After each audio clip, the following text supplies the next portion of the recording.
This is a continuation of a YouTube teaching, and I know many of you have been following my last teachings on YouTube, teachings on warrior seed syllable, and I have received a lot of wonderful feedback from many people, and I'm very happy to hear that, and that I decided to do more. So as it's continuously benefiting many people, and this is clearly seems like a wonderful a tool. Media is this wonderful tool, the technology is a wonderful tool to break the boundaries of many boundaries to able to do this, so that not me that I have to go to many people or the people have to come to me.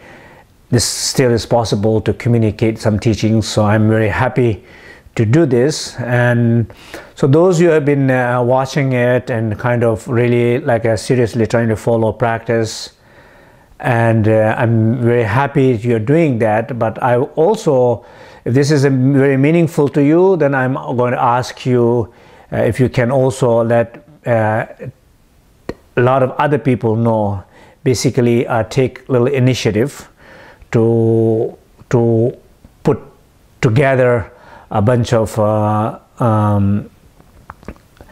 the addresses together and inform other people who might be benefit, that friends of yours and so on. So that will be, I'm requesting, especially those you feel it's a very beneficial things for you, and so we can, that this is how we can share with more people. And this is, I will feel wonderful as I'm putting my effort and energy to do this, and also all my students who's giving me support to do this. In the Burn Buddhist tradition, the goal of our life is to achieve a full liberation or the Buddhahood, and the Buddha nature is in every sentient beings. Not only human beings, but every insects and any animals. We all have the same Buddha nature. And our life is, the meaning of this life, important part of the meaning of this life is to achieve that. So, Dharma, there are three principal pathways. One, it's called a path of renunciation. That basically you renounce your negativities, your negative emotions, negative thoughts, whenever they are coming, so that you learn to control and renounce. That is more like a part of the sutra. The second part is the path of transformation, a part of the tantra. Basically, it does not necessarily renounce the things, renounce the five poisons and ignorance, but it's trying to work with five poisons and transform those energy into a five wisdom. So basically, it's the path of transformation.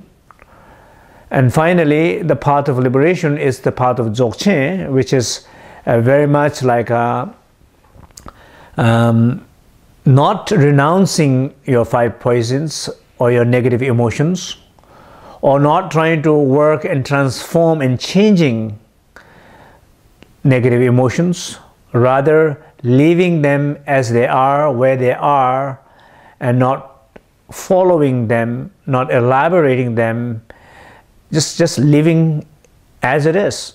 And when you leave these negative emotions as it is, they do not have their own power to continue.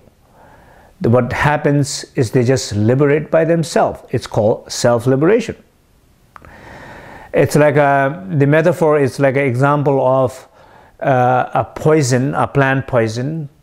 The ordinary person can not use it. If you eat it, you will die. Therefore, only thing you do is you're trying to renounce. You're trying to throw away. Put it away somewhere the children cannot touch, nobody can touch. That's the path of renunciation. Or doctors who have a skill and a knowledge to transform them. So a doctor adds some other medicinal plants and transform that poison into a medicine and heals the sickness. So that is like a part of Tantra and part of transformation.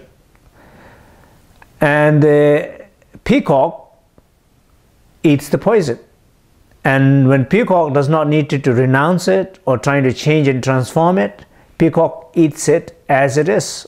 And what poison does to peacock, it enhances the beauty and the color of the peacock's life. So that is like the approach of the dzogchen. So these are the three principal methods of a path to liberation. They all are important, equally important.